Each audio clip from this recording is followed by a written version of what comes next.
खुलुमबाय बयखौबो बिटिआर गोजोन गोथार जानाया 5 बोसोर जासेयावबो दासिमबो माखासे बारग' एनडिबि सोद्रोमा बिथांमोना सरकारनिफ्राय रिहेबिलिटेसनखौ मोनैनि थाखाय दिनै बारग' एनडिबि सोद्रोमा बिथांमोना खौरांगिरि मेलनि गेजेरजों माखासे बाथ्रा फोरमायदों।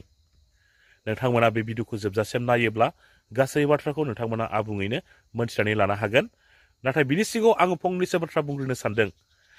एनडिबि आफादनि सासे दैदेनगिरियानो बिटिआरनि डिपुटि चिफ जानानै दङ दा। मानाव गेदेर गोबिन्द बसुमतारी बिथाङानोथ' बिटिआर गोजोन गोथार जाखांनायनि उनावहाय बिटिआरनि डिपुटि चिफ मासियाव दा जिरायनानै दङ।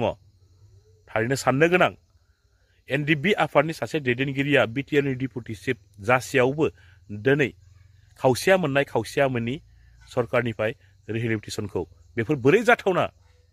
आंनिबाथ' बिदि जाथावनानै नंथारा। सानाखैमोन बर' रायजो राजाफोरा बारग' एनडिबि सोद्रोमाफोरा बेफोरबायदि जानांगोन होननानै।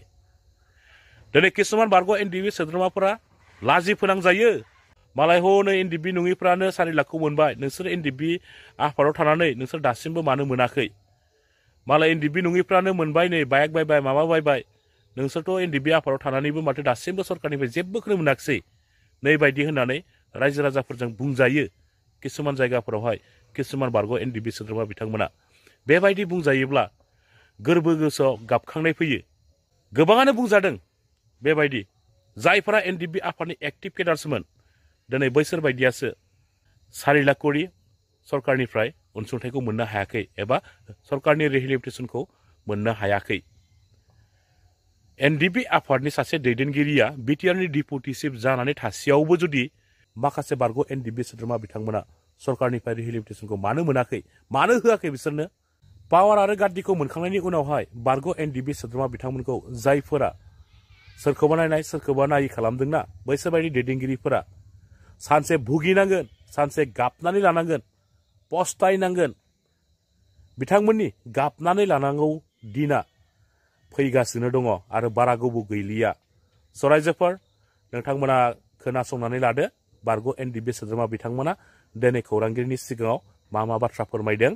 दिनै साफ्रोम रायजो राजाफ्रानो बुजि मोननानै दङ, मोनथिगासिनो दङ जोंनि समस्याया सुस्राजादोंना जायाखै। दिनैसिमबो जोंनि बिटिआर एकर्डआव सिगनेचार होनाय सागानगिरि एनडिबिनि फाउन्डार प्रेसिडेन्ट डि आर नाब्ला सारजों लोगोसे जोंनि गोबां बै समनि दैदेनगिरिफोर जेरै भाइस प्रेसिडेन्ट रिफिखां, बै समनि डिपुटि आर्मि चिफ जोंखां सार आरो गोबांथार एनडिबिएसनि एनआइए नांनानै जोबथेसालियाव दिनैसिमबो दङ। दिनै सुक्तिया 5 बोसोर बारलांबाय। दिनैसिमबो बिथांमोनखौ बर' रायजो राजाफोरजों लोगोसे जोंनि हालामनि गासै रायजो राजाफोरा गावनि न'आव फैफिननायखौ नुवाखै।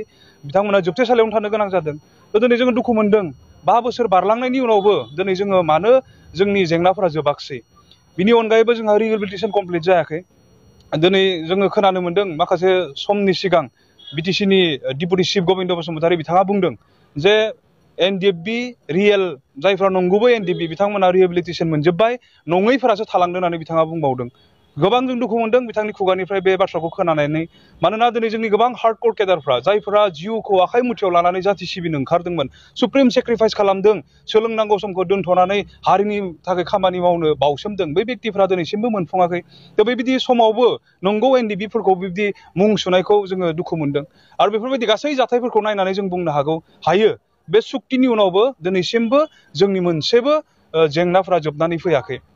जों लुबैदोंमोन मोजाङै मोजां जोबनांगौ, खारन बे सुक्तिखौ खालामखांनायनि उनाव इन्डियानि प्राइम मिनिस्टार नरेन्द्र मदि बिथाङाबो फैनानै बुंदोंमोन जे बर'फ्रा जि सुक्ति खालामबाय बेयो मोनसे गोजोन गोरोबथा पिस मोनसे एग्रिमेन्ट खालामबाय होननानैबो बिथाङा डिक्लेयार खालामना गालांदोंमोन। दिनै सान्तिखौ जों मोननो हायाखै। साफ्रोमबो एनडिबिफ्रा जायफ्रा बाहेरायाव दङ बिथांमोनाबो मोननो हायाखै। जों रंजानो हायाखै, खारन जोंनि लोगोफ्रा जोंनि दैदेनगिरिफ्रा दिनैसिमबो अयनाय इनायै जोबथेसालियाव दङ।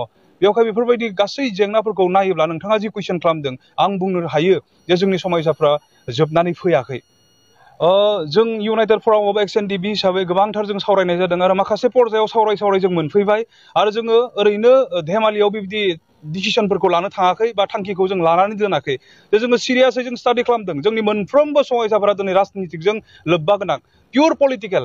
बेवहाय फैबाय थानाय जानो गोनां जि बिटिसिनि बिसायख'थि, बेयाव एनडिबिआ मोनसे गोरा गोख्रोङै डिसिसन लानानै गोदान मोनसे पलिटिकेल पार्टि जोनोम होनानै बिसायख'थि गेलेनो जों सिन्था खालामनानै दङ खारन दिनै जों नुदों जोंनि जि नांबोनाय जोंनि जि जुजिबोनाय बे गासैबो दिनै राजखान्थिजों लोब्बा दङ बेवहाय जोंनि जारिमिनफोरखौ जों जुदि नायफाफिननांगौबा जोंनि समयसाफोरखौ जों जुदि समाधान खालामनांगौब्ला जोङो राजनितिकआव बाहागो लाथारनांगोन बेखौ दिनैनि तारिखाव बारग' एनडिबिफोरा बुजिनानै दङ दिनै रन्जन दैमारि सारा जेलनिफ्राय गवाखै मानि थाखाय गवाखै रायजो राजाफ्रा साफ्रोमबो गजानो लुबैदों बिटिसिआव थानाय साफ्रोमबो रायजो राजाफ्रा रन्जन दैमारिखौ गजानो लुबैदों बिनि फोरमाना जोंनाव दङ जेब्ला दाखालि जों हियारिंखौ आर'ज गाबनानै जोङो बरायदों बा इसोरनियाव जों बिदों बे हियारिंनि गेजेरजों जोंनि जेलाव थानाय जोंनि दैदेनगिरिफ्रा उदां जाथों होननानै बे फारिलाइफोरनि गेजेरजों गोबां बिटिसिआव थानाय बर' रायजो राजाफोरजों लोगोसे गासै रायजो राजाफ्राबो मोनथिदों जे बिब्दि हियारिं जागोन बिनि गेजेरजों रन्जन दैमारिया गबोगोन होननानै आरो आसाजों रायजो राजाफोरा नेनानै दङमोन नाथाय जों बुजि मोनबाय नुबायबो जोङो मेगनजों बिथाङा बेलखौ मोनासै उदां जायासै बेफोर मानि थाखाय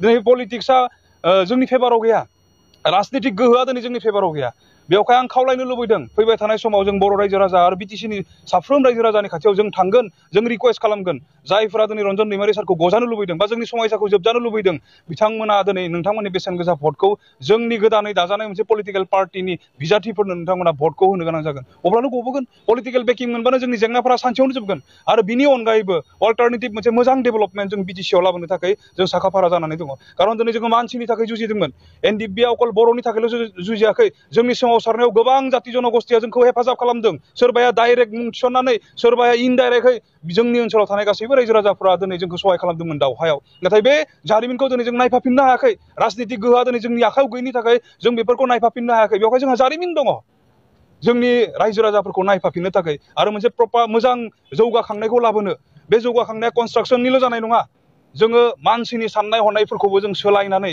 मोजां लामाजों आवगायलांनो हानाय बायदि जों दैदेननो जों सिन्था खालामदों बेवहाय फैबाय थानाय समाव जोङो गोदान मोनसे राजनितिक दोलो जोनोम होनानै जोङो बिटिसिनि बिसायख'थियाव जों बाहागो लानो नागिरदों आरो बे राजनितिक दोलोआ रावनिबो हेंथा नङा दिनै जों नुदों जों साननो गोनां बायद' जादों जोंनि जारिमिनखौ नायफाफिननो मानसिनि मोजां खामानि मावनो थाखाय आरो जोंनि जि गावनि मोनसे जेंना दङ जोंहा बेखौ जोङो सुफुंनो थाखाय गोदान मोनसे पलिटिकेल पार्टिनि जों सिन्था खालामनानै दङ आरो बेखौ थाबैनो बर' रायजो राजाफोरजों लोगोसे बिटिसिनि साफ्रोम रायजो राजाफोरा मोनथिगोन आरो गोबांथार अनसायनायखौ जों मोनगोन होननानै फोथायदों बियो जोंनिफ्राय फाइनेल जानानै दङ जों राजखान्थि हान्जाखौ जों जोनोम होगोन जोङो रावनिबो हेंथायै जों जोनोम होआ जोङो मानसिनि मोजांनि थाखाय बिटिसिआव जौगानायखौ लाबोनो थाखाय जोंनि गेजेराव दिनै गोबांथार जेंनाफोरखौ जों नुदों जाय जेंनाफोरखौ दिनै राजखान्थिनि गोहो जुदि मोनोब्ला जोंनि जेंनाफोरा सेकेन्ड हिसाबावनो जोबनानै थागोन दिनै जोङो ड्राग्सनि जेंना नुदों दिनै जोङो गोबां रोखोमनि जोंनि समाजाव गाज्रि थासारि जाय थासारिफोरा जोंनि समाजाव जायगा मोनबाय थायोब्ला जोंखौ मानसि हिसाबै जौगालांनायनिफ्राय होबथानानै दोनो